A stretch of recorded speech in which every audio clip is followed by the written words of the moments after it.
Today's episode is brought to you by Cobia. Designed by anglers, Cobia boats are the perfect balance of fishing smarts and comfort. It's not just best-in-class quality and performance, they have superior hull design, intelligent deck layouts, and more user-friendly helms. Cobia boats are family-friendly while maintaining that tournament-grade fishing performance.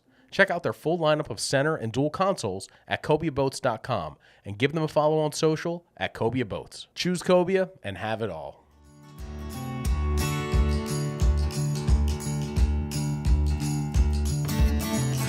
Welcome to another episode of the On the Water podcast. I'm Jimmy Fee. I've got Anthony DiCicci here, and we have a great episode ahead talking with Joseph D'Agostino, known more widely among the fishing community as Joe Bags, kind of about how he got his lure company started and his background in fishing and some of the great fishing he's experienced over the last couple years. But before that, I figured me and Anthony would talk about some of the fishing we've been doing. Right now, we're in the heart of the spring striper run. We're right at the transition between late May and early June, and that's one of those times a year where the striper fishing is great just about everywhere. Yeah, I mean, I was excited to try something a little different with Jim recently, which was an experience. Yeah, Anthony, he kind of wouldn't take no for an answer in asking me if I would take him surf fishing, and Anthony does a lot of fishing. He's a very good fisherman, but he doesn't do a lot of surf fishing. And surf fishing is kind of a different. Surf fishing is a bit of a different. Jimmy's really protective of his surf fishing for good reason. So he doesn't want any tag-alongs ever, even if you happen to be one of his best friends. It's not even about being protective. It's more about it's a selfish thing. It's where I don't want any tag-alongs where. Like, I want to go, and there's only so many days in May and June when you have your shot at a big striped bass, and I don't want to be dragging an anchor. He didn't want this putz holding him back, is exactly what he's going to say. I don't want to be dragging an anchor around the beach while I'm trying to catch a 50-pound striped bass. But Anthony did great. The fishing was a little bit slower. Really, kind of the only excitement we found was we're out there fishing, and there was this horrific smell. And I'm somebody who's well accustomed to bad smell. Oh, yeah, he's like 3 steps down. Heading towards a spot where there may or may not have been salt water to cast into, and goes, dead mammal. like as soon as the smell hit his nose, I'm like, what? Yeah, it was so thick. Like, I feel like you could taste the smell, if that makes any sense. Like, the air felt heavy with it. And eventually we found it. It was an enormous dead seal. Yeah, thing was massive. It was kind of surprisingly large and very well decayed. And Jimmy was dry heaving. He's got to have the weakest stomach of anybody I know, especially if you've ever sat in his passenger seat in his vehicle. It's like, how does somebody whose vehicle smells this bad have such a weak stomach? And that was kind of one of the first, I guess, noteworthy things that we experienced that night. Yeah, I think let me defend myself for a second. I think the reason I was dry heaving is we were so close to it on the way out, where you're walking out, and all of a sudden it's just this mound that looks like it could be a rock, it could be a big lump of seaweed, and then before you know it, you're 3 feet from it and just being hit with this smell. There's no way to describe it. I mean, the seal was pretty well decayed, had a hole. You could see the rib cage, but it was still largely intact. Other than that, didn't look like a shark had gotten it. Just kind of natural causes. Yeah, I couldn't really tell if it was like, maybe hit by a boat or something like that, or the way it decayed, there was like a spot in the back that was kind of like bare or looking like it was damaged, and then the rib cage, but it could have been a mix of decay and who knows, maybe just rash from rubbing up against the rocks if it got, Now, this is going to sound dumb, but things like that are part of the reason I like surf fishing, in the way that it forces you to slow down and you really are part of the environment. Not that I'm going out there hoping to find a big dead seal. It's very immersive. Yeah, the whole exactly. experience is very immersive. It's a lot different than, I'm more accustomed to boat fishing and stuff. I've done plenty of fishing from shore. Wouldn't call it surf casting, especially with experiencing that at an extreme level with Jimmy. It's really immersive. It's very cool. It kind of feels like bow hunting for deer almost, like the fishing equivalent of that. Where you're part of that whole ecosystem at such an intimate level. right? Yeah. That was my take home from it. No, and I agree with you. I mean, if you're in a boat, you are rocketing out to the spot as fast as your boat will take you, and with the surf, like you're forced, you're going at a walking pace to and from. So maybe you find some lures washed up, maybe you see some animals. I mean, I've had some incredible encounters out in the surf that are completely aside from the fishing, and coming across a big smelly animal. And then also seeing the seal out there with Cheech was one of them. We did end up catching some fish. We went to another beach and caught a handful of bass up into, I'd say, what are now overslot fish. And that's something worth mentioning, too, is if you haven't heard yet, the new striped bass regulations in Massachusetts, Rhode Island, New Hampshire, and Connecticut are one fish 28 inches to 31 inches. So they have narrowed the slot limit on striped bass. That's going to apply to all states, but they have a deadline of July 2nd. Those states I mentioned, again, New Hampshire, Massachusetts, Rhode Island, and Connecticut, all put that into place ahead of Memorial Day. So the other states have until July 2nd to follow? That's the deadline. So when they put this emergency action into place, it declared they were reducing the maximum size of a striped bass you could harvest from 35 inches in New England, 38 inches in New Jersey. When they reduced it from that to 31 inches, the states had until July 2nd to put that into place. But most of the states wanted to get that underway as soon as possible. But when we did finish up the surf fishing, it was pretty late. It was about 3 a.m., and, it's a late night, especially you come home, the kids are up early the next day, and then you've got to go to work. So I wanted to ask Anthony and bring up something that we mentioned, we wrote about in the magazine back in the fall, of your preferred form of caffeination. Now, Anthony, I see him in the mornings, and he is often very energized. Oh, yeah. Talking on the phone, talking away, telling fish stories, or more often stories about how he's won a waffle online to win an exclusive bait. But go ahead and tell me, what is your preferred form of caffeination? Nice Americano, black.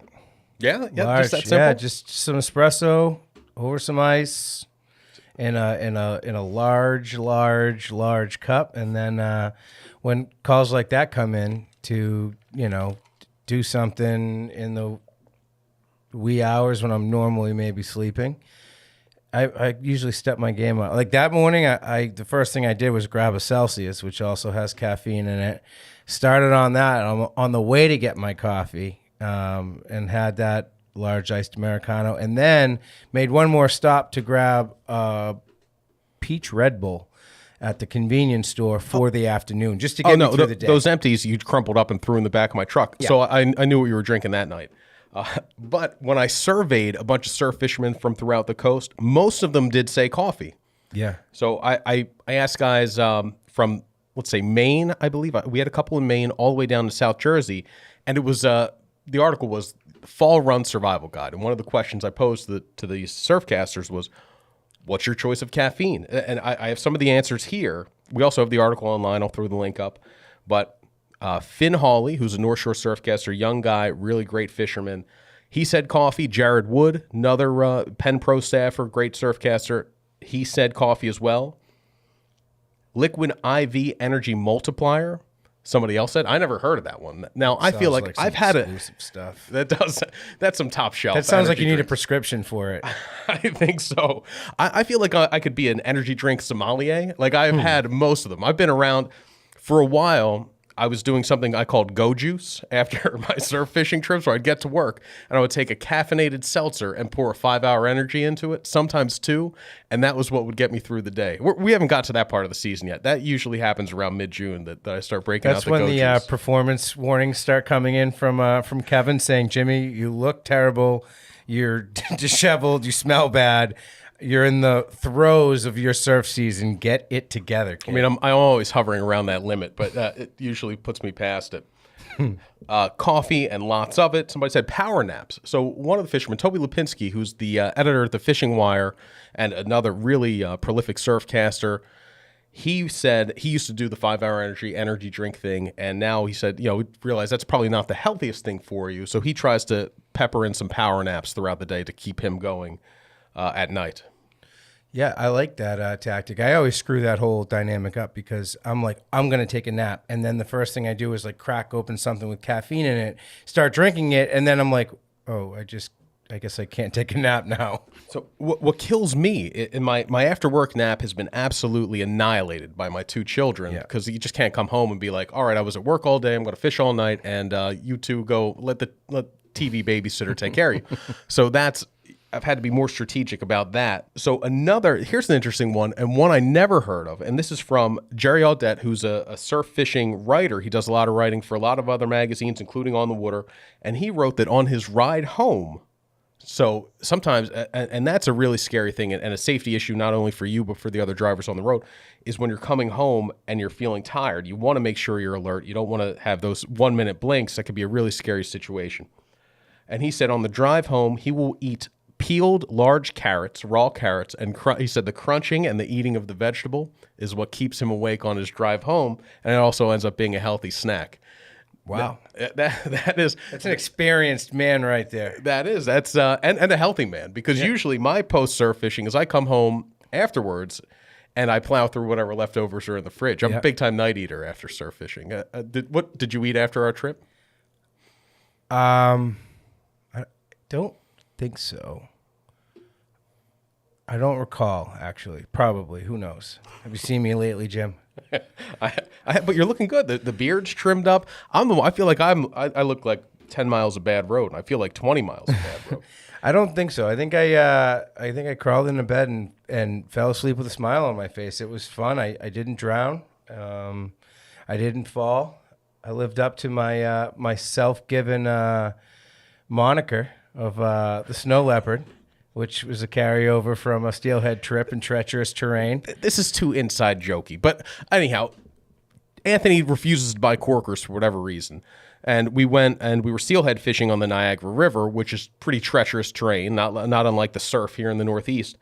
And he doesn't have his corkers. I go, well, you need cleats. You have to go with cleats. He goes, I'm the snow leopard. They call me the snow leopard. He was giving himself all kinds of nicknames.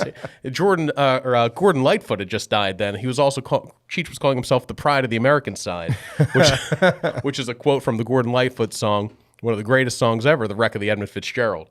Back on track. Away from Anthony's nicknames. So here's a quote from Craig Cantelmo, who works for Van Staal Reels. If you own a Van Staal, and plenty of surf fishermen out there do, Craig is instrumental in getting these reels designed, getting them to the tackle shops. And his response, he's also a very hardcore fisherman, as you would expect from somebody who works for a company like Van Staal. He wrote, my son turned me on to Rain energy drink, and it's a game changer for fishing 2 tides in a row. But be careful going beyond 2 cans, or you'll look like me. Don't worry, the uncontrollable twitching wears off in a few hours. So that is one of the quotes I have. I've got one more to close this out, and this is from, among the other people we surveyed, was John Skinner. John Skinner has an immensely popular YouTube channel. Before that, he was an author. He wrote some of my favorite books on surf fishing. Fishing the Edge is a book he wrote, and that was one of my absolutely favorite surf fishing books. It peppered in instruction with with storytelling. He's always great at that with this writing, where he's going to tell a fishing story, but there's going to be some kernels of information within there. So John Skinner wrote, and I feel like this is exactly the type of thing that he would write. If you watch his YouTube channel, if you've read his books, he wrote, why would I need a stimulant when I'm fishing? That's great. That is kind of the perfect answer. But some of us are mere mortals. Yeah. And I am still relying on, I'm approaching Go Juice season. I've been trying to move off the 5-hour energy. I agree with that, though. You don't need the stimulant to fish. You need it to recover and be productive outside of your fishing. I think that's how I use it anyways. I needed to prevent the oversleeping. Like when I get home and I'm like, I'm going to sleep for 3 hours and then I'm going to get out. It is so easy for me to hit just snooze, like that. I go to sleep when my kids go to sleep. I'm trying to catch in a couple hours of sleep before the tide. And that is just that's hard to do. It's very hard. It's hard to get up, like especially if you've been out the previous night and you're already tired. So like having a big cup of coffee then and just staying up until the tide instead of trying to catch a nap beforehand.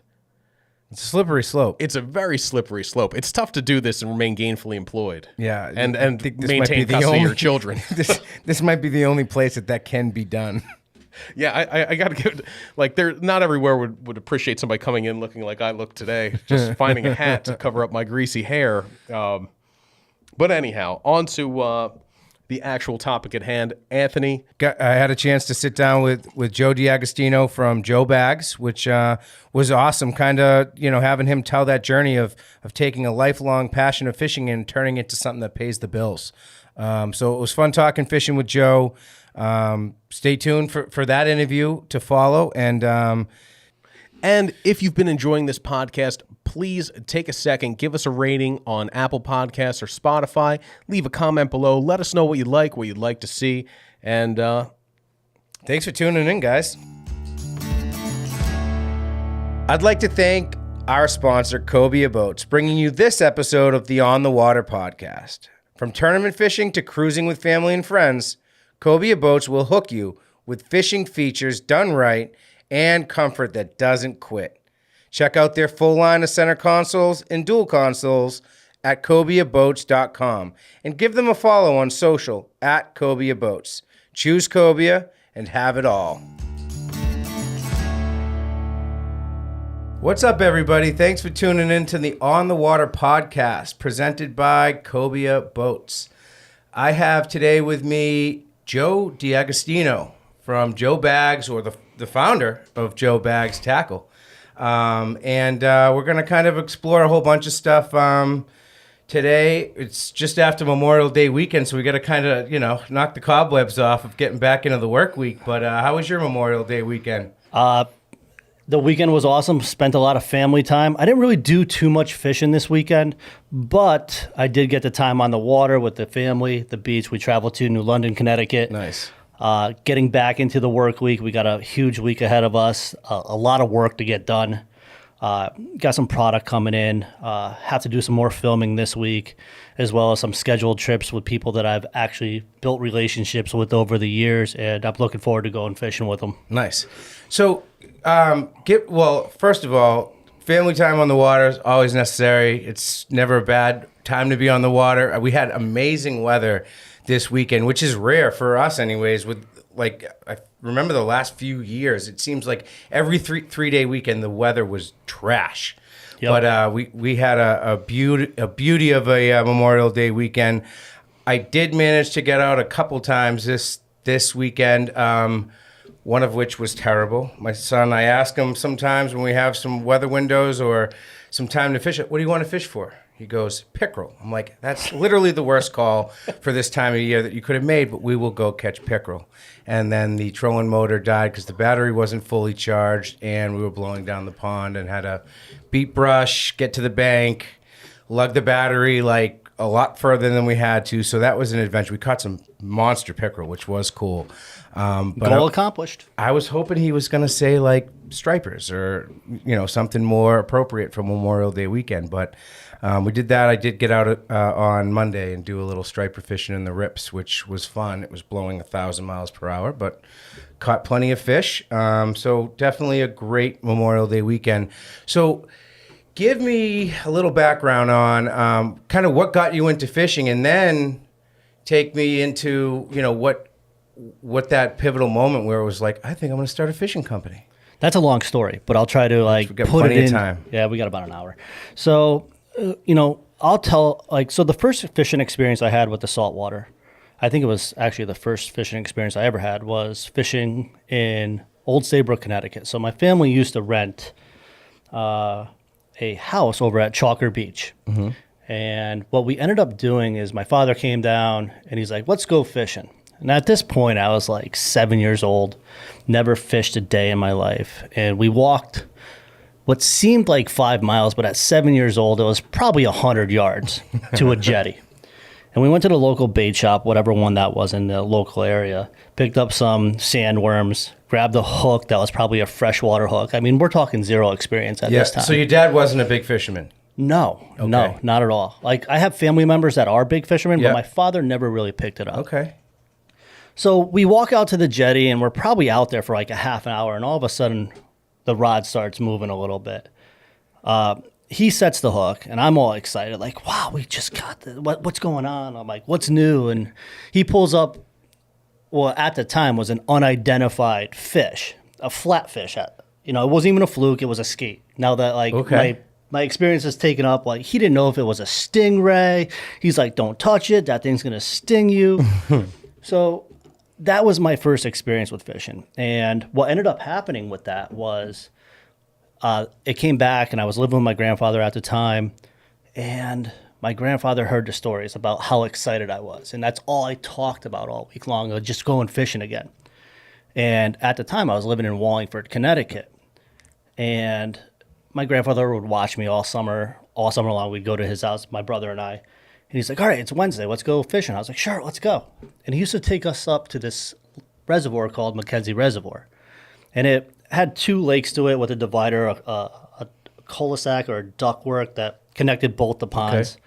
And I would sit up there every Wednesday from like 7 o'clock in the morning till 12 o'clock in the afternoon with night crawlers on the bottom, picking up sunfish, yellow perch, every once in a while a largemouth bass. And that's really where my identification of understanding how much I really enjoyed being on or near or fishing near water. Yeah. Like, that's really where it took off.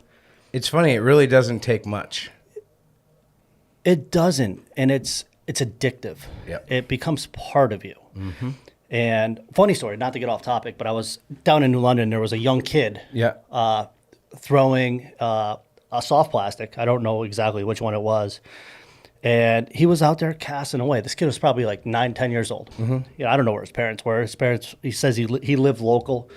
And he was out there fishing. I started like picking his brain a little bit. And it kind of brought me back to this exact moment where he's like, yeah, I come out here. He's like, dude, I just saw a fluke swimming by. He goes, it was huge. He goes, I casted everything at it, but it wanted nothing to do with it. I was like, oh, how long you been fishing for? He was like, ever since I could remember.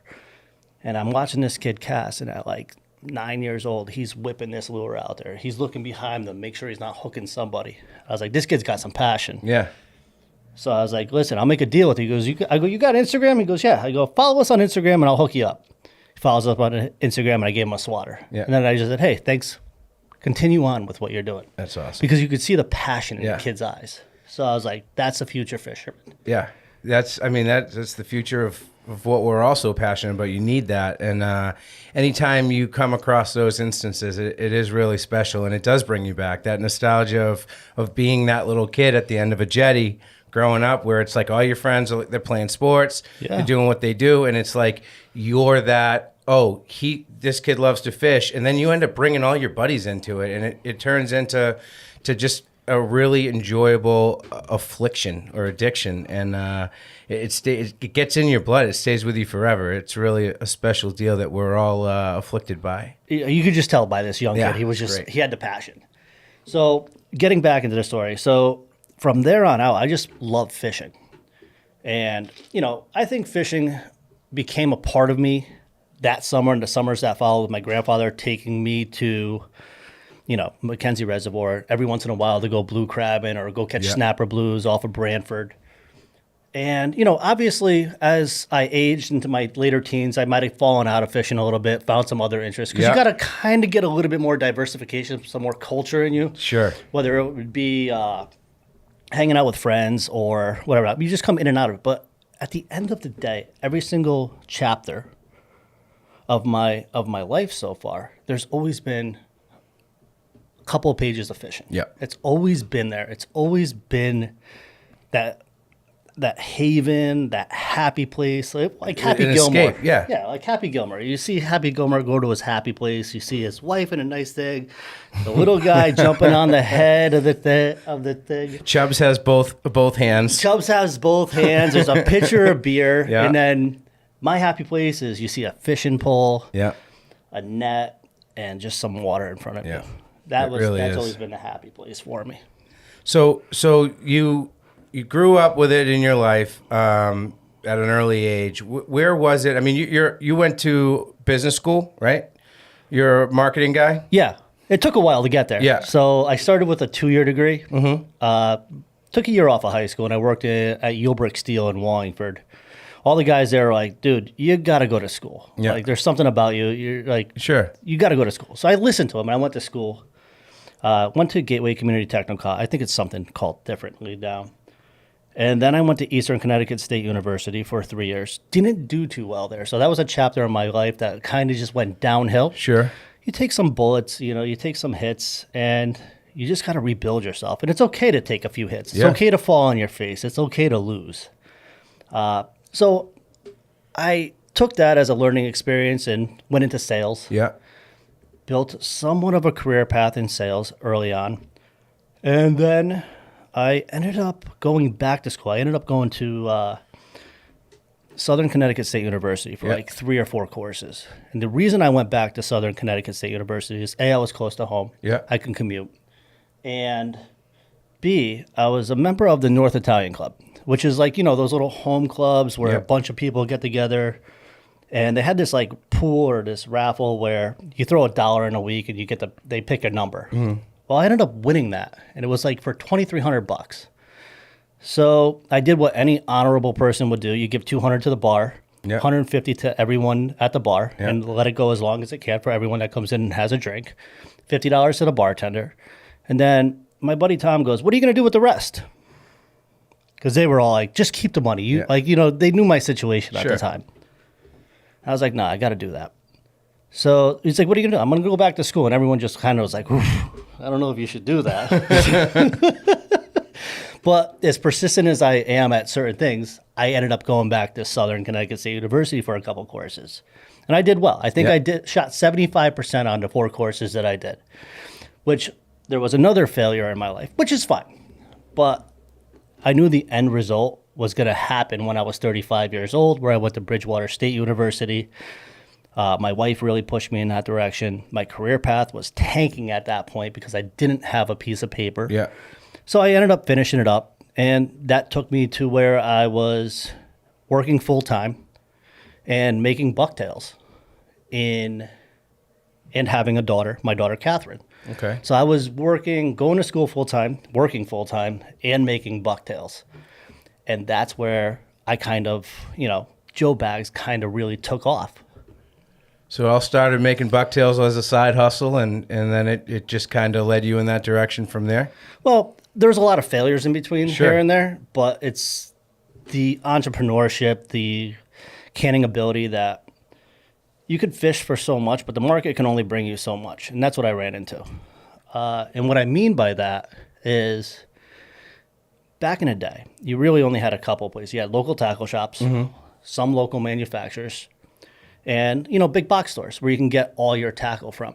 The problem that I ran into is a lot of the fishing that I was doing required oversized hooks, different style paddle tails, and just a different look I was looking to kind of fish, and I wasn't able to find it anywhere. So that's where the bucktail really came in. We had Andres, which is a great bucktail, but the problem was I couldn't find them anywhere. Yeah. And if you did find them, they were picked through. They were, everyone already, the bucktail craze was there. Everyone was picking through them. So that's really where the bullet bucktail with the eyes came in, with a bunch of hair, that Rhode Island style bucktail. And I found a custom mold maker at the time. And I just said, all right, I'm going to spend X amount of dollars and get what I want. Mm-hmm. And I started building them. And then next thing you know, I'd be fishing with my friends, and I'd go look through my bucktail pouch at the end of the night. There'd be none there. They all took them all. I was like, you little sneaky friends there. So my friends got a little bit of, they got a little taste of the early Joe Bags with the bucktails. And, lo and behold, I'm working full time. I think at the time I was selling service contracts for fire alarm systems. I have my daughter, Catherine, who is probably at this time 6 months old. And I just be in pouring lead till 12 o'clock at night in my shed because my wife was like, you're not keeping that in the house. Yeah. It's lead. And I respected that. Sure. You don't want lead around your kids. You don't want to be smelting with all those fumes going. So here I am lugging 200 feet of electrical cord from a power source to my shed every single night, pouring bucktails, and then cleaning them down there, bringing them back into the basement, and powder painting. Next thing you know, I'm putting eyes in them. I'm tying bucktails. I'm sourcing where I can get all the materials from. And, I had to learn everything. Learning everything. where to get the bucktail, where to get the thread, where to find lead, because lead is actually a challenge to find it in pourable, small pieces.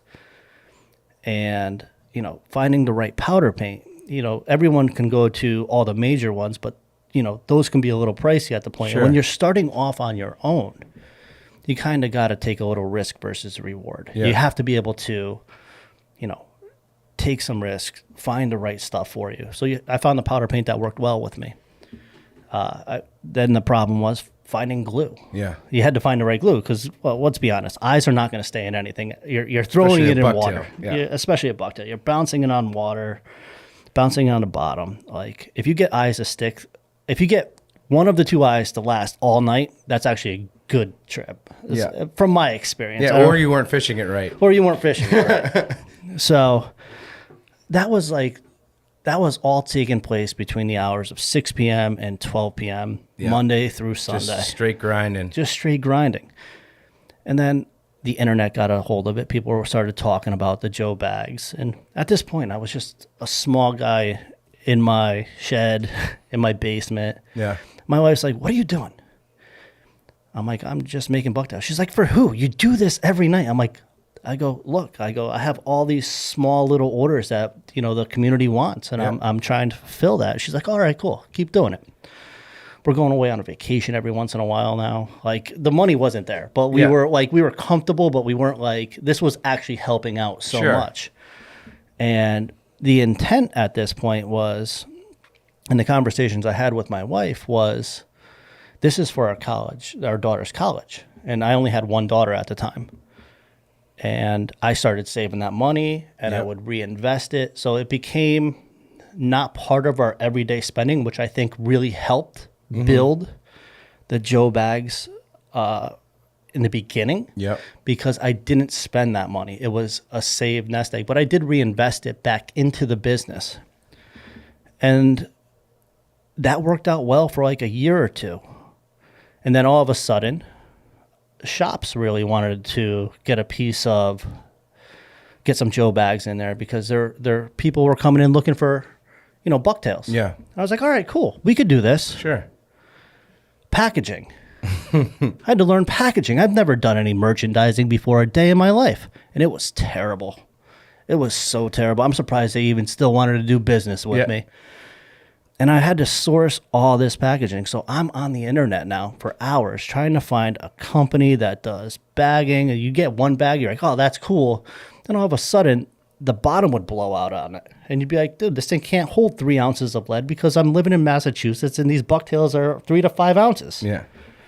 So there was an entire learning curve on packaging, what you're going to do with it. So I found packaging to be the hardest challenge of the entire, I still find it to be a challenge. Yeah. Because we've developed so much along the way. So next thing you know, I ended up losing that job at Simplex Grinnell, right? And my wife's like, Joe, you got to make a choice what you want to do. Like, you got to find out what you're happy at. Yeah. And I'm thankful to have her because she really pushed me in the direction of going Joe bags because I come from a working class family. Sure. Like you work for the man and you know, you constantly work. You don't go off on your own. It's what you do. Yeah. You know? And she's like, I'll be honest with you. She goes, you're good at sales. You're good. But you don't love it. Yeah. Like you don't love what you're doing. And I said, okay. She goes, but you love fishing and your bucktails are doing okay. She goes, why don't you take a year and see what you could do? So I went hard. I went really hard. And I remember that first year because everything was on my shoulders. Yeah. And at this A point, lot of pressure. talk about pressure. At this point, I had my second daughter. Oh, I had my second daughter now. stakes just got higher. Well, a lot higher. Yeah. Kids eat. By Kids twice. eat. By twice. By double. Doubling it. So now I have a lot of pressure on me. So I just pounded the ground. I went to New Jersey. Yeah. I went to New York. I went to Long Island, which is part of New York. So you leaned on your sales background to go and sell yourself now, right? Yeah, I just went for it. Yeah. I did all the shows. I put myself out there. You know, I put myself out on the internet. You know how the internet Sure. is. It's positive, and you're going to get the other side of it. Yeah, of course. It is what it is. So I grinded this out for a year. And then we came out with the SPJ, Yep. which is our soft plastic jig heads with a double collar. And that's still a staple in a lot of anglers' bags today. Yep. So I'm bringing 2 products to the market at this point, 2 custom products that is new. It's a new look. Bucktail's been around. Yeah, sure. Jig heads have been around. But it's a new design and a new look. So let's back up a little bit. So you're doing this in your after hours from working a full-time sales job. At that stage, working from 6 p.m. to midnight, how many bucktails could you pump out in a week or a night? I know it's a process, but like, let's call it a week. We're going back years now. We're going Yeah, back like if you were to 12 years. guess. I would say in the beginning, Yeah. I could probably pump out 10 an hour. Okay. And that was just tying. Yeah. By the end of it, at its peak, I was probably doing 35, 40 Yeah. an hour. Once But you got the hang of it all, and that was still in those, confined, 6 p.m. to 12 p.m. type deal. this space is what I was working. Yeah, sure. Because when I worked in copiers, Mm-hmm. they told me that when the copiers were imported from Japan or China, wherever they were Yep. made, the space that they worked in to build these photocopiers, Yeah. the ones that you guys probably have upstairs that are in normal businesses, Sure. was 8 feet long. So people didn't waste time going to get parts. Everything was there. Everything was right at arm's Everything's reach. right there. So I took that advice from that previous employment that I had Yeah. and worked like that. So everything I still do today Yeah. is within the smallest confined space so that I can maximize time. So then now you're full time doing this. How did that change? How did that scale your production capabilities? Just still as a one man band, Yeah. it went from what did we? You said you could do 60 in a night. I probably start off at like 10 to 12 an hour, and I Yeah. can do probably up to like 30 to 40 an hour if Yeah. they were single color bucktail. Sure. But you also have to remember, there's a step before that. So that is just a tying aspect. Yeah. So you have to melt the lead. You're cutting it up into places. You're putting it into a 20 to a 50-pound melting pot. Now you have to pour it. So Yeah. now you're pouring 200 bucktails in 1/2 to 5 ounce. You're trying to get 200 of each so you could just have the stock. Yep. So the way I built a business was in steps. Mm-hmm. So the tying was kind of like the second to last step. So the first step was sourcing lead, melting it, and getting your bare jig heads Yep. ready to go for the powder painting. Or if they were just if like they were like the SPJ, they would just be bare or white, Mm-hmm. right? So then you'd have to powder paint them. So I'd be powder painting whatever the orders were plus some, because you want to have some extra stock. So when something comes up or somebody wants to add, that's a whole different beast of its own to learn, Sure. but you kind of get a gist Yeah. of the way, once you've done it long enough, you kind of understand what you need. Then the powder painting. So it Yeah. would be an entire process of, I could probably powder paint 100 jigs an hour, Yep. maybe 200, depending on how I set them up. And that got better over time. I could probably do up to 300 an hour now, because I still do powder paint all of our Patriot Fish jigs and our SPJ still. Then the eye process, that was time consuming. You Yeah. have to put in eyes double time, right? One side down, so you're laying them all out completely, like as close together as you possibly can, so you can maximize the tight space that you have. And then you'd let those dry, and then you'd flip them, and then you'd do the other side. I still do that today. And then you'd start the tying process. So bucktails were very time consuming to make. And then you'd have to deal with the packaging. Yeah. And then you'd ship them, and then you'd do all the invoicing and everything. That's a laborious process, especially when you're literally figuring it out step by step on your own. So now jumped into, how did you end up scaling the business across like all these new products and all that stuff? Like, take us kind of through that a little bit. So, like I said, bucktail, SPJ were really the beginning of Joe Bags. I believe the next product was the Patriot Fish. So if you took a look at who I was servicing, the canal shops, right? Yep. Everything is around the canal is soft plastic. So I needed to take the SPJ jig head, that style, because it does work really well with plastics, and really build a body around that particular style head. So we came up with the Patriot Fish, and that's a long, narrow bait, and it comes in three different lengths, but they're multiple the sizes from 1/2 ounce to 5 ounce. And I was like, all right, this is cool. And those sold very well. And, right now the Patriot Fish from beach, rock points, the canal, the Block Island, Yeah. is a very popular bait here in the Northeast. Then we built the Freedom Fish. There's been an evolutionary scale to the Freedom Fish because the market changes. And when you're in this industry, the market's going to change on you one way or another. You have to be able to adjust to make sure that you're meeting the demands of your people, because you build an audience after a while. You build a following, and they're like, hey, can you do this? And you're like, yeah, we're going to work towards that. Then the swatter came around, which is a hard plastic. We started off with the original, made a lot of modifications to it, changed it up a little bit. And between last year and this year, it's really taken off. Yeah. It's a real popular plug now. I think what ended up happening And that's a minnow plug. it's a minnow plug. Yep. It's a minnow plug. It has its place. A lot of positive feedback on Yep. it. So as long as people are throwing it, they're catching, which I'm happy about. And then we got into the resin jig market. We built and scaled an entire product line geared around albies, Yep. tuna, sea bass, and let's be honest, you know the resin jig pretty much catches every fish in the ocean. And we really just scaled the business based on the fishing that I was picking up.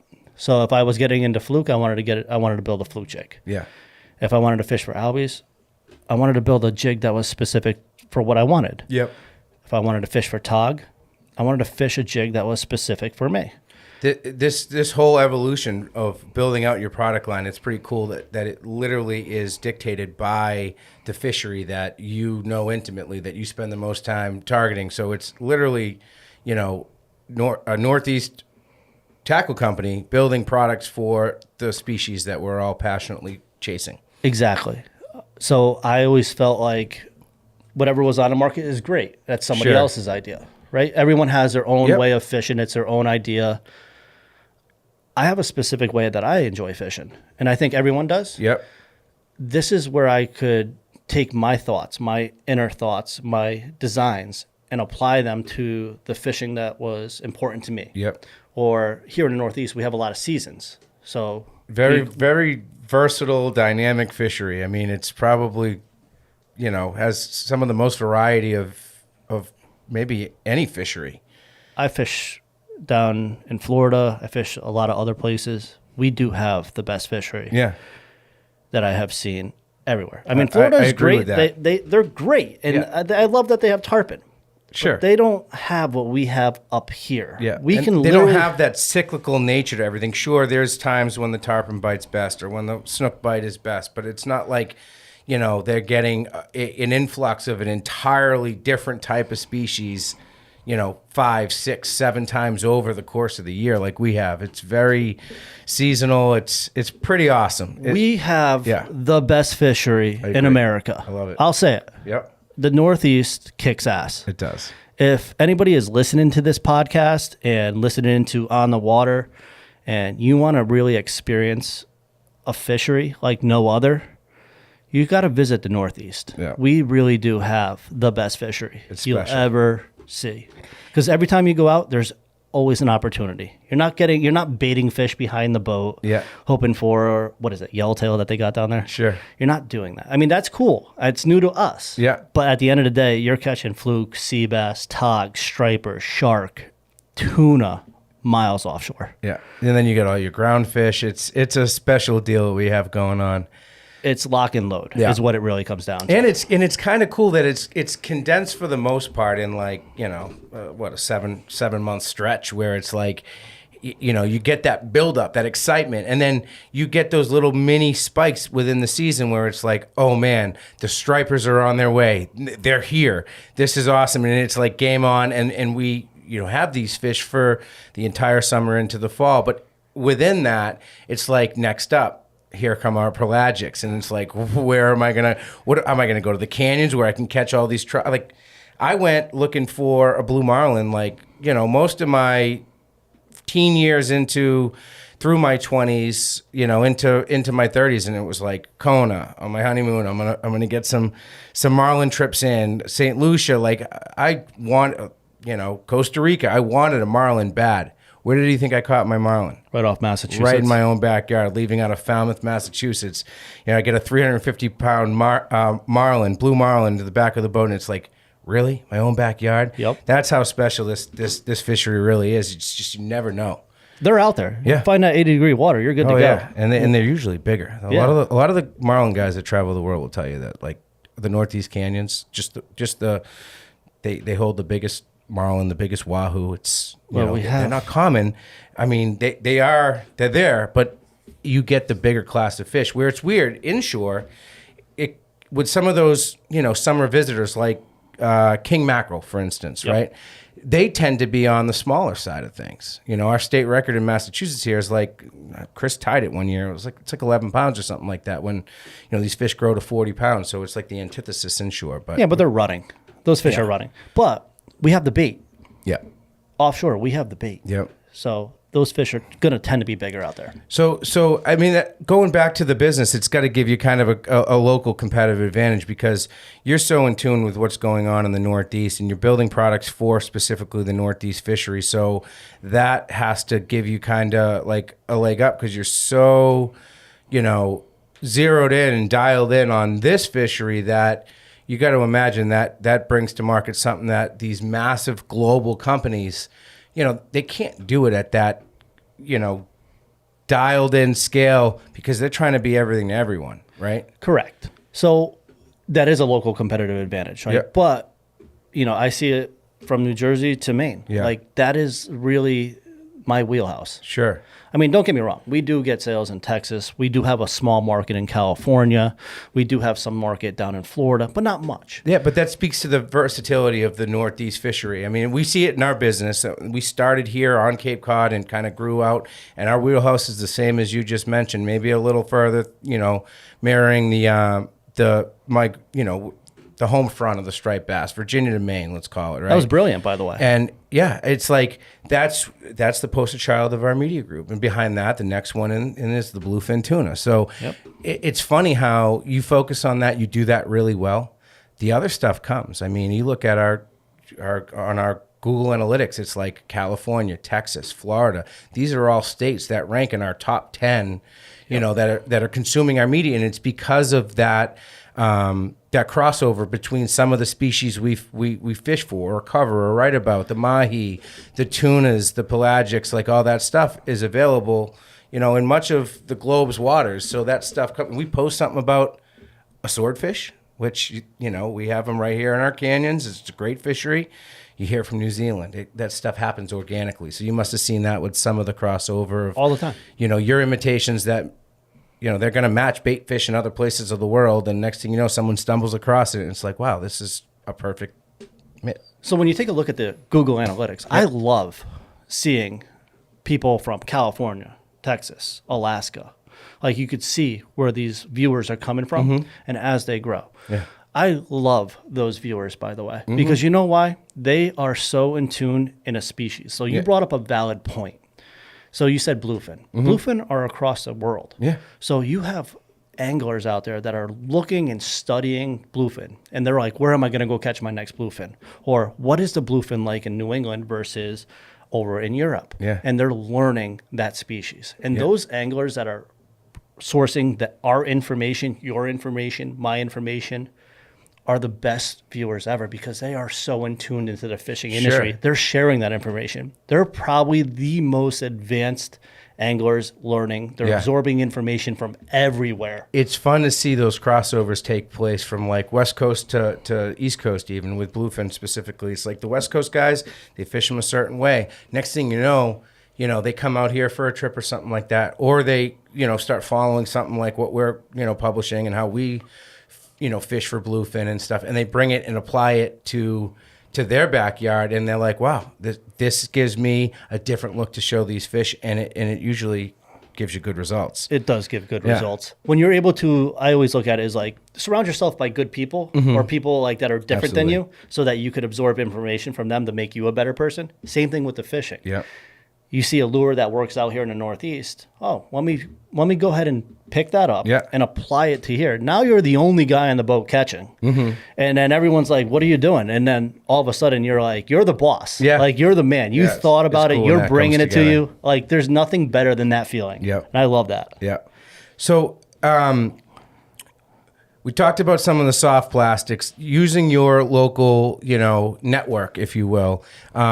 We've seen this, ebb and flow of soft plastics, specifically for striper fishing, kind of, get to craze level, and then it kind of goes away for a little bit, tapers off. Those guys that fish a lot of soft plastics still have their, it still has a spot in their arsenal, and then it comes back full swing again. I think we're in one of those full-on soft plastic, crazes right now. So how did you take, your knowledge of the fishery and kind of partner with people that were catching giant striped bass in places like Block Island that wanted something a little bit more easy, accessible than dealing with eels on a regular basis? Like, how did that process kind of play out within your business? So it's a valid question. So one of the things I've always looked for is, does an angler meet our culture, right? So I have a certain culture. I'm an angler. Mm-hmm. I respect our fishery. I actually care about our fishery a lot. And I look for anglers or captains that have the same mentality. Like, they're going to keep their fish. They're going to do whatever they're going to do. But at the end of the day, they love our fishery. So one of the things I do is I look for guys that are constantly fishing, have the passion for fishing, and want to excel at fishing. And, our plastics really took off with the Patriot fish. And then Joe DiOrio really took it off on the Block Island side of things. And he really started fishing our gear because he is a big soft plastics guy out there with our jig heads, the SPJ. And we got to talking. He's like, you got to make a bigger Patriot fish. So we did. We did the 12.5. And he's like, you got to do an eel. I was like, all right, I'll do an eel. And then we came out with the 14.5 inch eel. And they've been working great for him and for everyone else that's going out there. So when you start making those inroads with these really fishy dudes that care and that are super passionate and you mentioned DiOrio, one of the best striper guys in that region. We've done a lot with him. And he catches a lot of big fish. So how do you guys kind of look at it as a collaboration, or is it more of like hey, I have this need that I really haven't found a fit for, what do you think about this? And then you turn it around in your head and it's like, all right, I would do it this way. So Joe is a special teammate of ours, right? I get along really well with Joe. Joe comes out on the boat, on my boat, the 240 Cobia, and we try to fish at least 2 or 3 times a year, in and around his season. So we got out this spring a little bit, but we're also looking to get out in the fall. And I value Joe's opinions because Joe's been a fishy dude. He's as salty as they come, right? And he fishes top waters really well. So a lot of my feedback from the original skipper was from Joe DiOrio. All my feedback from the eels and the Block Island Patriot fish is from Joe because I value his opinion out there because he's out there every day doing it. Sure. And he's a straight shooter. Yeah. And that's what I look for. I don't need a guy that's going to be like... You can't have a guy that's going to sugarcoat stuff or tell you, hey, this is great, and then be like, I'm not really too high on this, because then you go down that dead end road. So that honest feedback has to be as valuable as anything in trust this me, he loves giving me honest feedback. Yeah. I mean, sometimes he might take it a little too far and I have to put him back in his place. But I mean, at the end of the day, it's like, dude, you're going a little too far on that. So you mentioned the skipper. That's a top water kind of walk the dog slash bait, if you will, right? From what I've seen, that's kind of how its action kind of shows on film anyways. I haven't fished one yet. You will. I know I will. Who doesn't love topwater? So like, when you first came out with it, how did that, play out in your mind that led you to the determination, like, hey, this could be better. How am I going to get there? Like, how did that play out? So getting back to what we were talking about before, the evolution of Joe Baggs' product lines, right? So I took a look at my product line. So I had jig heads, I had plastics, I have resin jigs, I had fluke stuff, I had sea bass covered, I had a minnow plug. Yeah. And then I'm taking a look at the industry in the Northeast, and always in the spring and always in late fall, there's always a great topwater bite. Mm-hmm. There's up and down the eastern seaboard. Yeah. Everyone's like, oh, you got to get on that topwater bite because it's exciting. Captains are taking out their anglers, their little 2 and 3 pack charters. They're throwing out their topwater. They're getting an explosion. That gets people excited. And I was like, I'm kind of dead in the water with this. I don't have anything. I'm using competitors, which are fine. I love the products. I mean, it was there, but I had to come up with something that was Joe Baggs. Mm-hmm. And So that's when the skipper came around, and I came out with the first original skipper, and I'll be honest, it sucked. Yeah. I mean, I caught fish on it, but I'm also a fisherman. Sure. And I think if you're going to do top water, it needs to be simple, stupid. Yeah, that's a big deal. I mean, you see a lot of baits where the right guy with that bait in his hand, it's deadly, but you put it in the hand of the 85%, and they're going to make up most of the market. It's dead not in the going to water. catch anything for them, and then they're going to just turn to the internet and be like, "This thing sucks." Yeah. You know. So there's got to be a line that you have to walk there that keeps something like a topwater bait, where it's up to the angler to impart the action to catch fish, where you can do certain things to make that a little easier for, maybe the newer people in the sport or the people that don't have the time to really get dialed in. So I took a look at the market, Yep. right? And obviously, I'll even mention that the dock is the boss, right? But the dock, it casts decent, but I don't see many surf casters using a dock. Like, I just don't hear about, I threw it a dock and I got a bunch of fish. Sure. Like, they're using it when the fish aren't close, but Yeah. they're not getting the distance out of it. So I was like thinking to myself, I'm like, all right, I don't want to knock off the dock because that's not really my culture, but I do have to come out with a topwater lure. And it has to be a walk the dog because the poppers are all taken. Sure. There's not really many designs I can come out with a popper at the moment that I can't become close and have to hear about it. Yeah. I mean, I'll have to eventually, but right now my focus was on the walk the dog. And I'm like, all right, so why can't I do like a walk the dog pencil popper style? So kind of like a hybrid. Yeah, like a hybrid. And then, but also have it meet that 85% of the market, which is basically surf casters, right? And I was like, I got to come up with a walk the dog pencil popper style bait that's around 3 ounces that surf casters can get the distance on and still have the same topwater explosions as, say, the dock does. Yeah. And that's where the skipper came around. Sure. So the first generation I had to scrap. I wasn't happy with it. So then I started taking a look at a lot What of didn't things. you like about it? Ease of use. Yeah. Like, I'm a salty guy. Yeah. I could fish it. I caught a bunch of fish. I caught a bunch of 30-pounders on the thing. Yeah. It's big bait, big profile. If it's worked right, it's going to catch fish. But you picked up that it took some finesse to get to work the way that was going to draw those strikes, right? I gave those to a lot of top anglers, and they're like, these are salty dudes, right? Yeah. These are fishy guys. And they love it. They do. You know who doesn't love it? Joe. He hated it. He loved telling me about it, too. He's like, dude. Well, he's also a charter guy. He has people from all different walks of life getting on his boat, some of which have never worked a walk the dog style bait. So there's got to be something to that, right? Well, that goes back to the ease of use factor, Yep. right? So you have to have something that's ease of use. So I redesigned it, and I made the bottom of the skipper more flat, so it can glide across the top of the water. So it gives a wider profile. As if you get a chance and you're listening to this podcast afterwards, go to our YouTube, go to our Instagram, and see what the skipper does on top. Yeah. So it has a nice wide to wide, but you can also work it like a pencil popper. So when those fish are not really active and you need that extra noise or that extra speed, you can work it like a pencil popper, then slow it down to get that nice slow side-to-side action, that walk the dog, to really trigger that fish. So there's a lot of work that can be done in between to entice a fish to strike, because not all bass are going to react the same way every single day and throughout the day. So early on, you might get them to hit that walk the dog Yep. slow and steady. But as the sun light gets high. sun gets high, Yep. you might need to create a little bit more splash, a little bit more speed to get that instant reaction. I think those bites that come in the highlight, those bluebird days, those are just anger bites. Yeah. I don't, they'll still eat a topwater, but why? It's because it's probably pissing them off. or it's looking easy, or it's like, oh, I might as well. I don't know when the next school bunker is going to come by.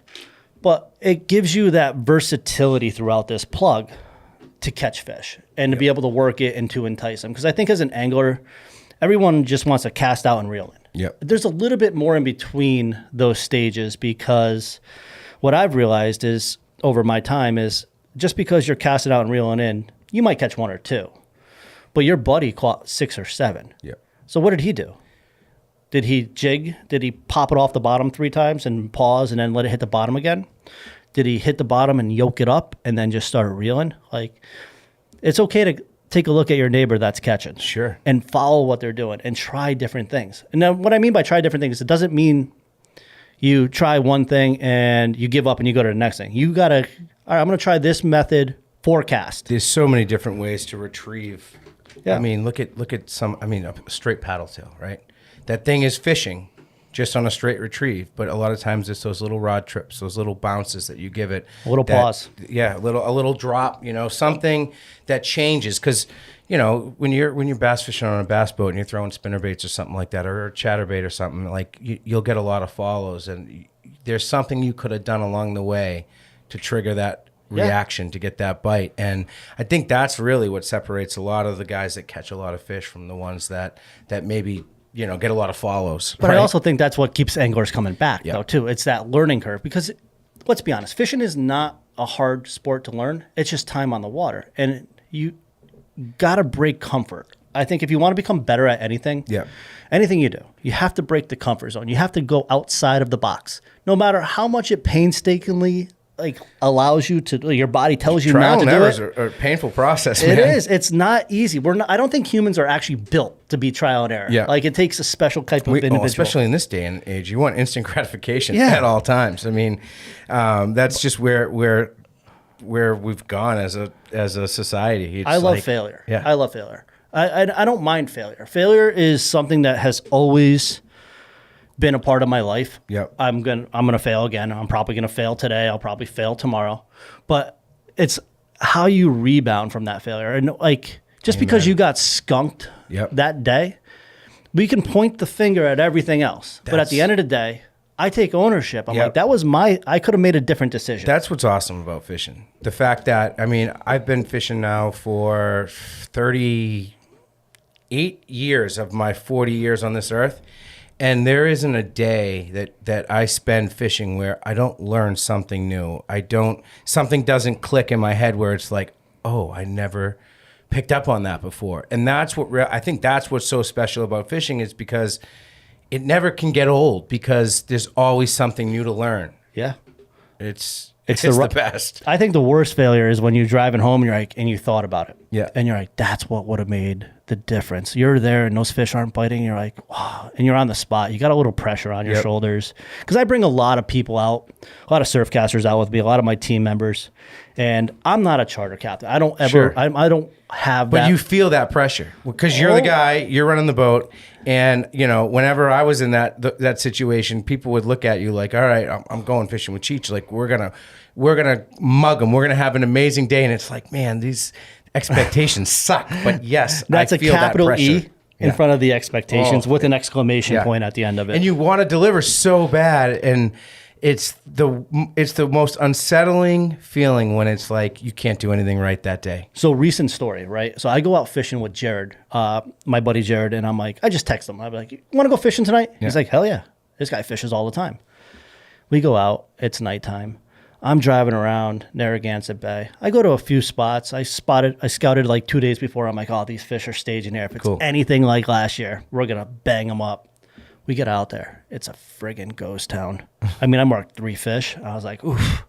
I was like, all right. So we're driving around again. And I go to the other spot that I had them stacked and loaded 2 days prior. Nobody home. Literally, ghost town. And at this point, I had my squid rod. I looked at him. I go, you want to go squidding? He goes, no. I was like, damn, my expectation is really high on this one because I told him we're going to bail fish tonight. And I might have spoke a little too soon on that. So I was like, all right, fine.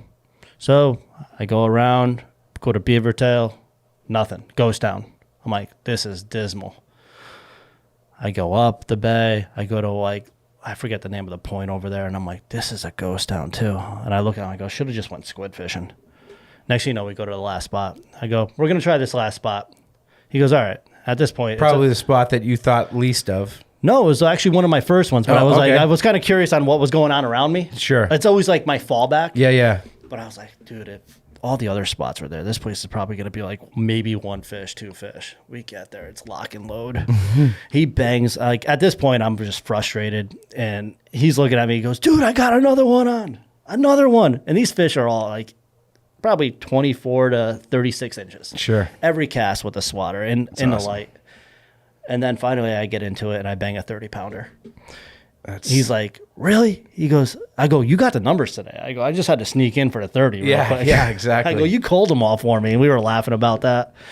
That's But awesome. it's like, the expectation, because you could tell the mood of people on the boat. Right, you could see it. It's like, the expectation is high when you start. Yeah. Everyone's happy. You go to the first spot, nothing there. They can handle it. The second spot, it's usually between the second and third location. You start seeing the wheels turning on the individuals. Sure. And you're just like, all right, now the expectation's there. Now the pressure builds. Yeah, it's the worst. Now you're a guy. Now you're no longer a friend. You're a guy. You're like, dude, I got to do this. Yeah, exactly. I mean, it's that's why I love experiencing new fishing situations, because there are no expectations. It's like, let's just go see if we can figure this out, and then you're starting from scratch. So it's when you have success, it's like, wow, I didn't expect that. That's awesome. And then you just kind of build on that and file something away, pick up on this, and you start to piece it together. It's a real gratifying,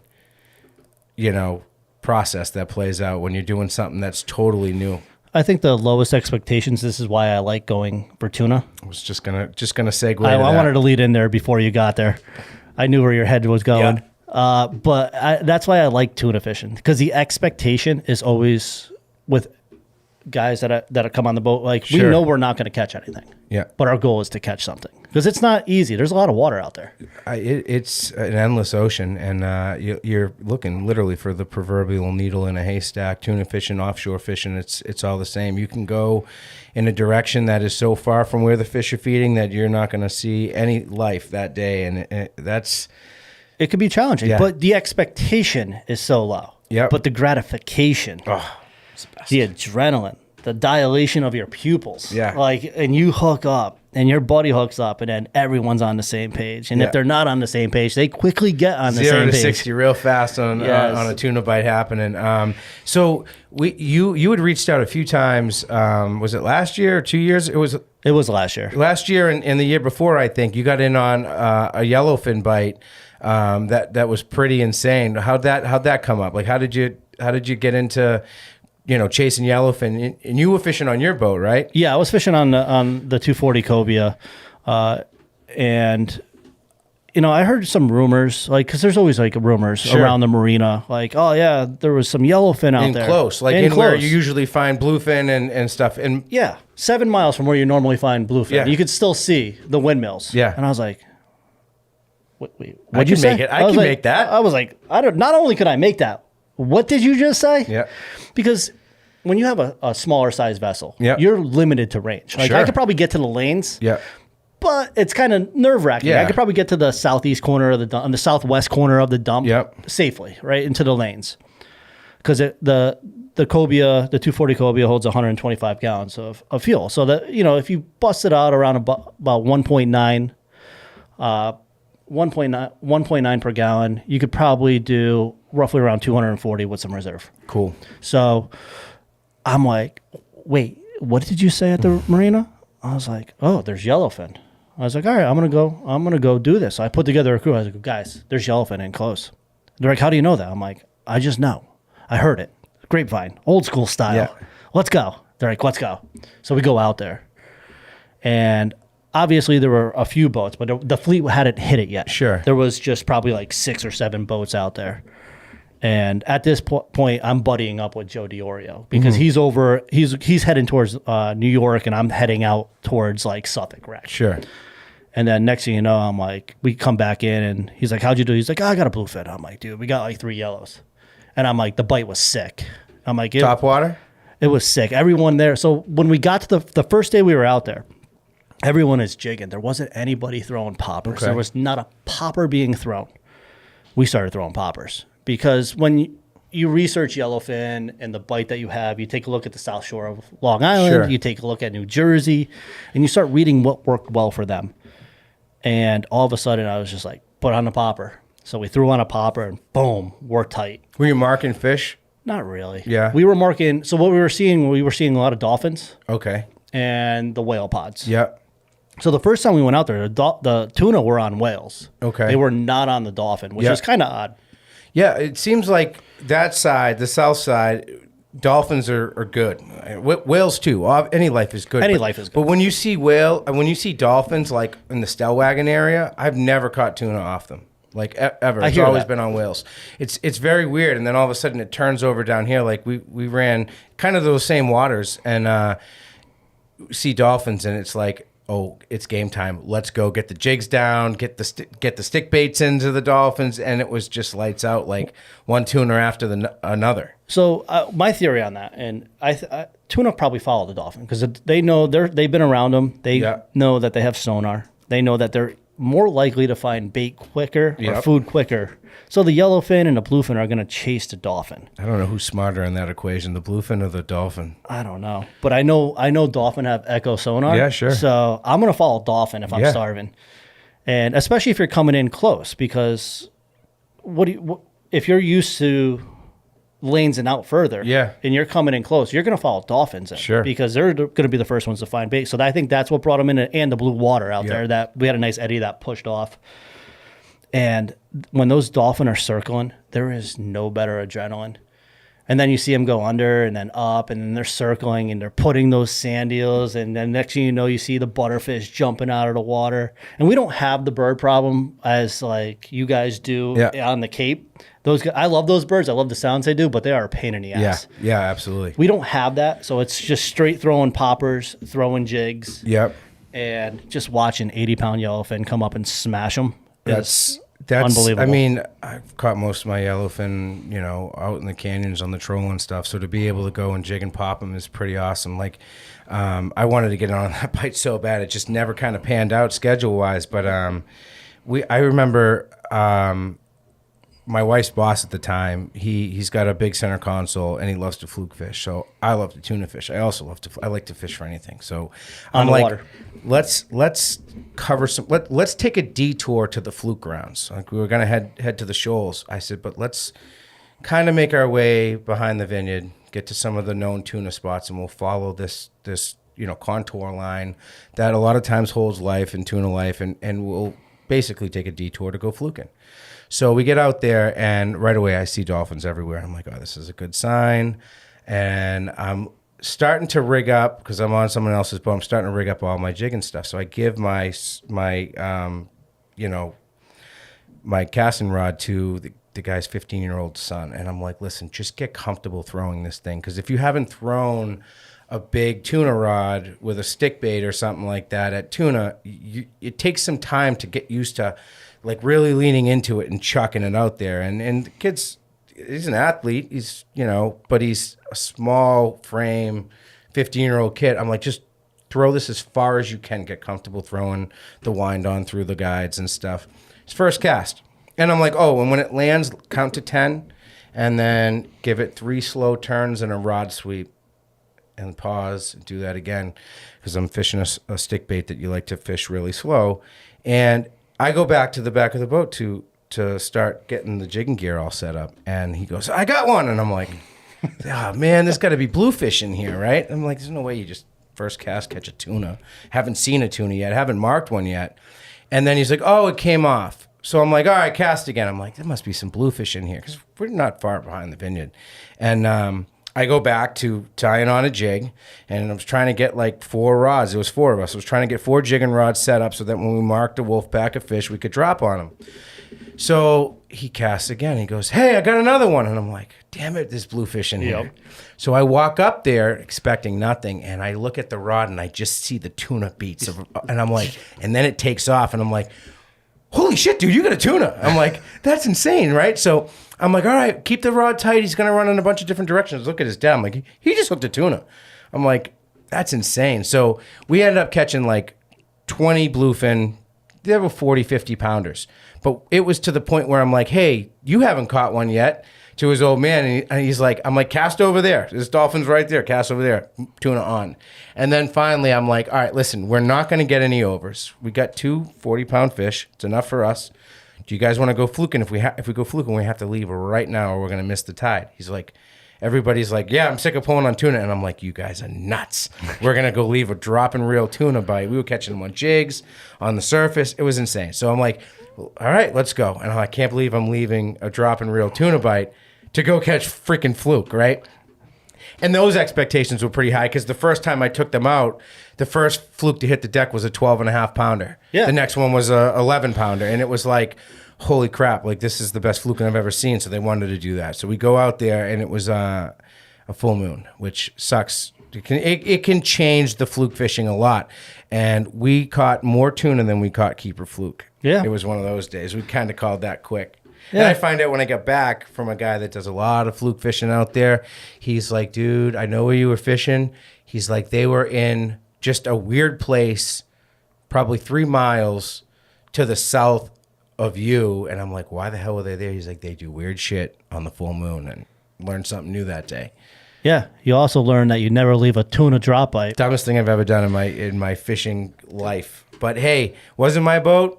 I was But happy to be there. You caught a bunch. We did catch a You bunch. left it to go search for the Yeah. anticipated target species. Yeah. You kind of you got what you Yeah. wanted out of it. But I think one of the things that you brought up in that story was slow Yeah. for tuna.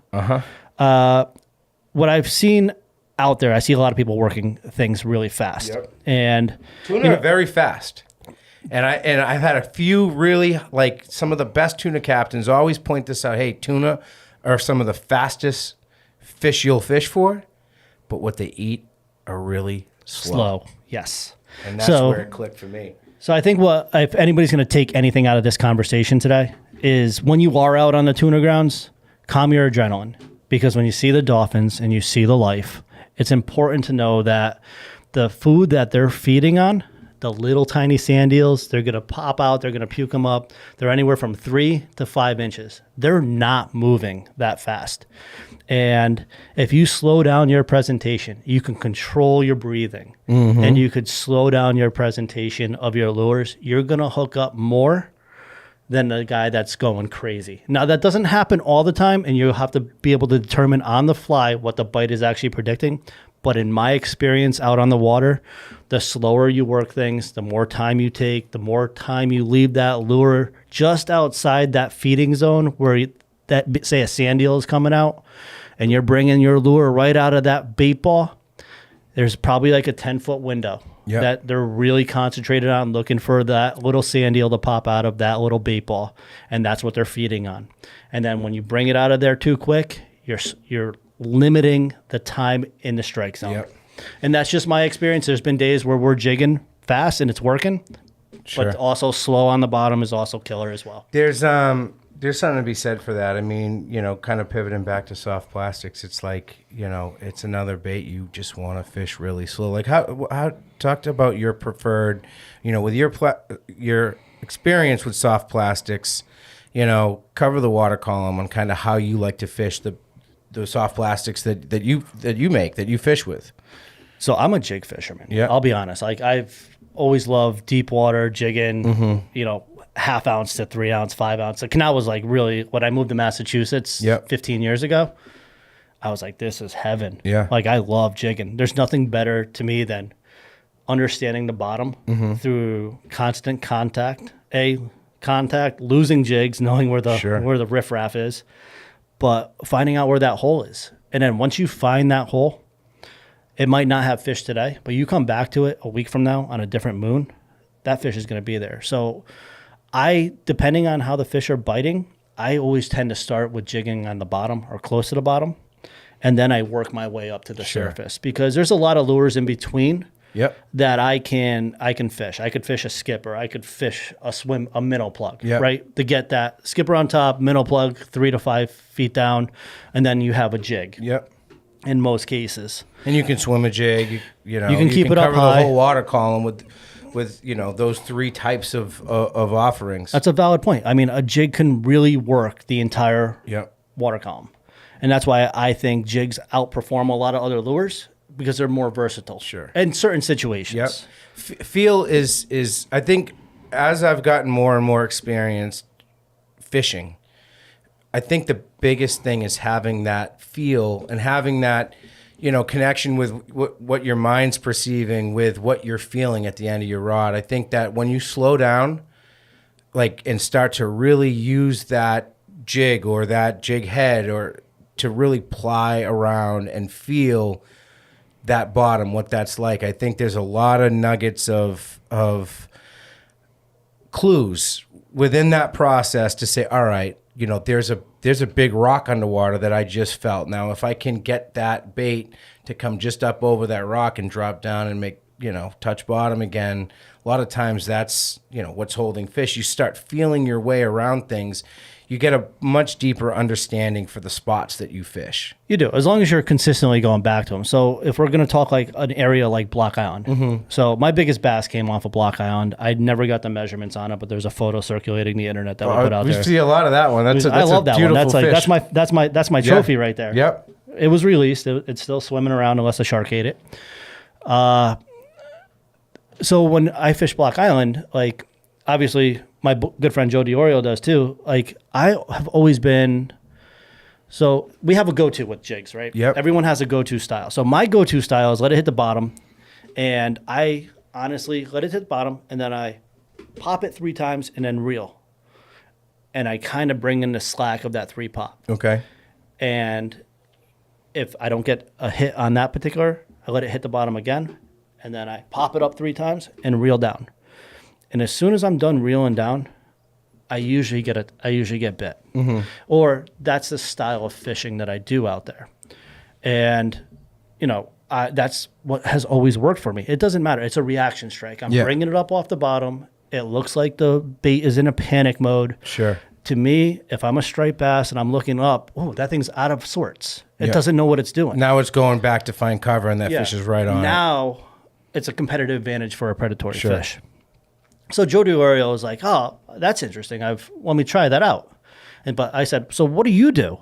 He goes, I just let it hit the bottom, and then I reel it up 3 cranks, and then hold. And then I let it hit the bottom, and I reel up 3 cranks and hold. So we were talking one day. He goes, I got to be honest with you. He goes, I really like your style. I go, really?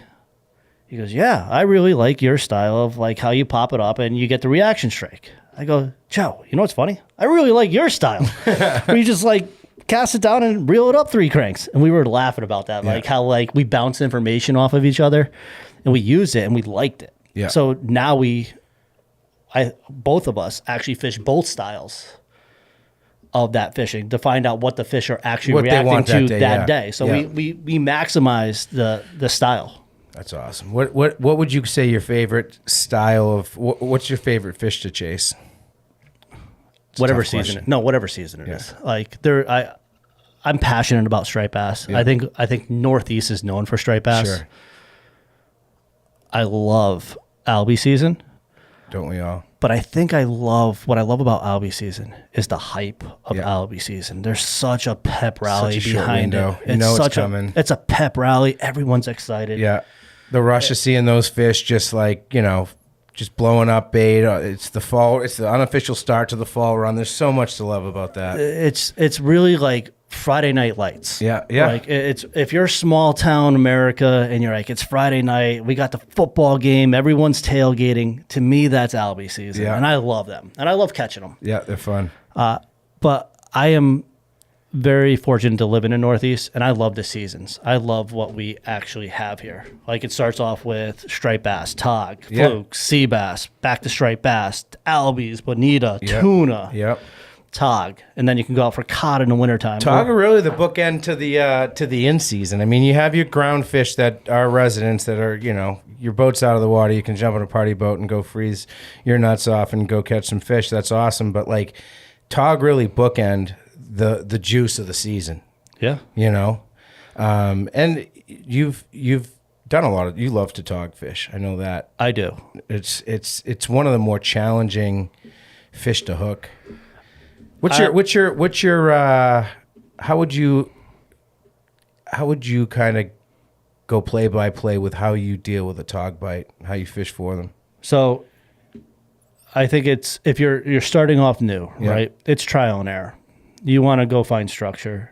Take a look at I think the best app you could pick up for yourself, especially in the off season or even now, is Navionics. Yeah, I think it's $10 a year. the shading on that is the best. So if you exactly. So It's if you so have good. $10, How many nights have you stayed up and just poured over Navionics' chart and just been like, oh my God, look at this little nodule I found. I bet you that holds fish. I love it when they update it and I'm like, what's new? Yeah. What?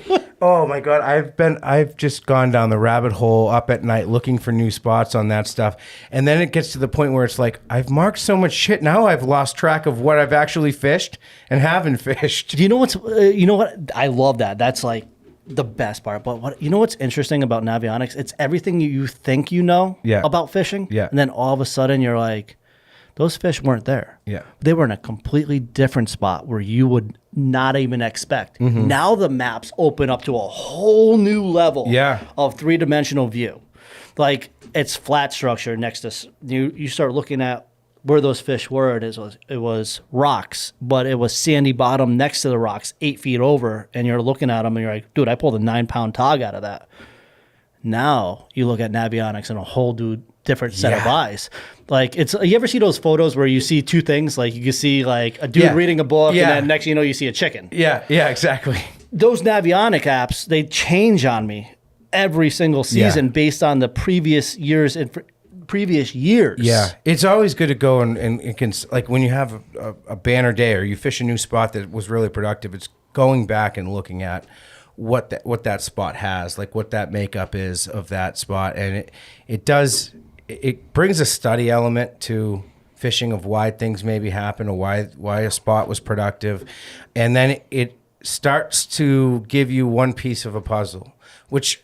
It's always changing. There's tides, there's moon phases, there's bait. There's so many different Time of variables. Time of year, water temperature. It's on and on and on and on. Water clarity. It's almost impossible to ever. It is impossible to ever figure it out to a T. But it gives you one piece of the puzzle, and then you get the next piece, and then you start to figure out like, all right, well, here are the characteristics that made that spot productive that day with these conditions. Yeah. And then, the next time you're there, it's a different set of conditions and the place sucks. But now you start to log that in the back of your mind and it's like, all right, well, now I know if I got a, 3/4 moon and the tide is, is in this stage and whatever it is, it's one piece of the puzzle. I always used to say fishing is a puzzle with never-ending puzzle pieces. Yeah, I'm terrible with like understanding the tides, and I know you guys like I suck Jimmy, too. like No, all my friends are like, it drives me crazy how dialed they are into like moon phases and tides, and I'm like, I just don't think I have the ability to focus at that degree to be able to, kind of tie that into things. I agree. I mean, with 3 daughters, a business, Yeah. everything else I got to do, when I can go fishing or when that time's dedicated to fishing, I don't care what the tides are. Sometimes I just like to veg out and be fishing. I'll be even care if I'm catching driving fish. to a spot and I'll be like, oh, what's the tide? I'll go on to, all right, it's coming in. Okay, I got a plan now. Like Sure. I have like somewhat of an idea Yeah. of what's going on. But most of the time I fly by the seat of my pants based off experience. Yeah. And it might not be the best way. It's a lot of it's just gut and instinct at this stage. It's like whatever. I have a window to go fishing, and once I get there, I'll try to figure it out. I want to make it out to be the best day I possibly can. Exactly. And I can't waste hours because what ends up happening is you go down the rabbit hole and you start thinking, then you come up with a plan. I like to just take a look at what's in front of me and be like, okay, so we're going to move here. I have 6 or 7 places mapped out. Yep. And next thing you That's know, what I have time for. That's what I have time for. Like I have 3 kids. Sure. I do coaching. I coach their basketball. I coach their softball. So when the time allows, when I'm allowed the time to do what I got to do for the business and for my mental health, I will make the best of it based off my previous knowledge. What are you most looking forward to this season? Fishing as much as I possibly can. To be honest with you, I'm really looking forward to tuna season. It's right around the corner. Yep. I'm looking forward to the rest of today. We have that new product launch coming out. So I think hopefully when I get home, it's going to be like Christmas for me. I have like a stock of boxes ready to go. I'm excited for the next step in Joe Bags. Not necessarily a new product, but Sure. like taking a small I look at like anything in the fishing industry, at least at my level, is like a micro business. It's not even like a small I mean, it started business. in your garage, and you can't walk into many shops in the Northeast without seeing multiple Joe Bags products. It's pretty cool story of the little man getting it into his basement from 6 to shed from 6 to midnight to being kind of in every shop in the Northeast, and with one of your multiple products that catch everything from tog to stripers To tuna.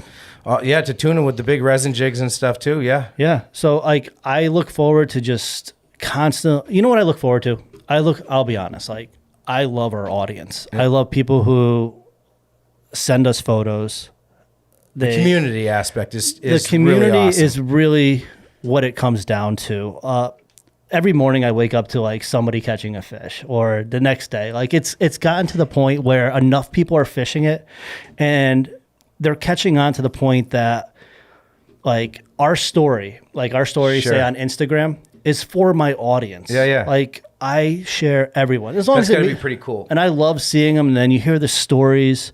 Hey man, I outfished my buddies last night that were fishing X, Y, and Z on your stuff. And That's like, gotta be super gratifying. or I love this product during this particular time, and they tell you the stories, and the interactions are small. Yeah. But I'll tell you right now, they mean a lot to me. They really do awesome. motivate everything I do, and I love hearing from our audience, from new people. Like I love hearing your experiences, and I'm willing to share anything you guys have, because you guys are our community. The like when I always running the boat and having people come along for that ride and be on your boat for that program, I always kind of like felt responsible for any of the catches. Like, you know what I mean? Like, hey, I'm running the boat. This is kind of my program. This is my game plan.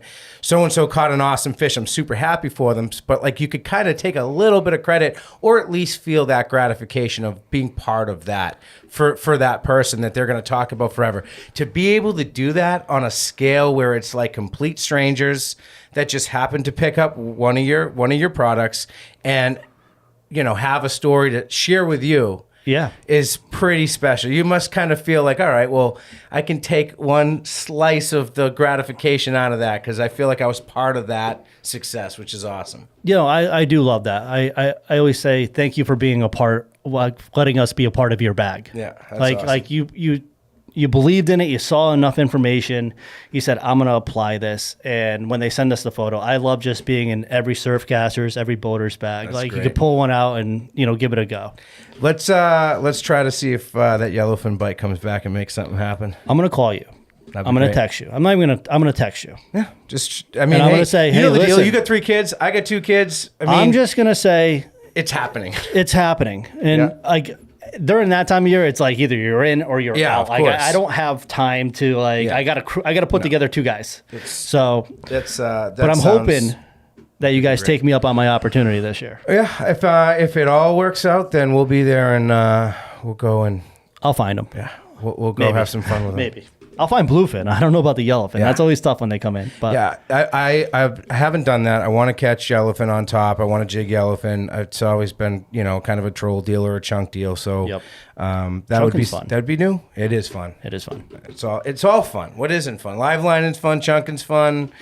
Plugging's fun. Anytime you get a tuna, it's called fun.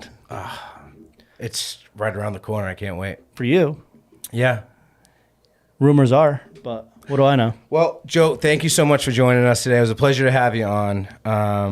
We'll have to do this again sometime, and definitely have to bend a rod together. Yeah, let's do it. No, thanks for having me on. I'm glad you gave us the platform to share our story and talk about this coming year and fishing the Northeast. I'm excited to see what's next, buddy. Thanks again. Thank you.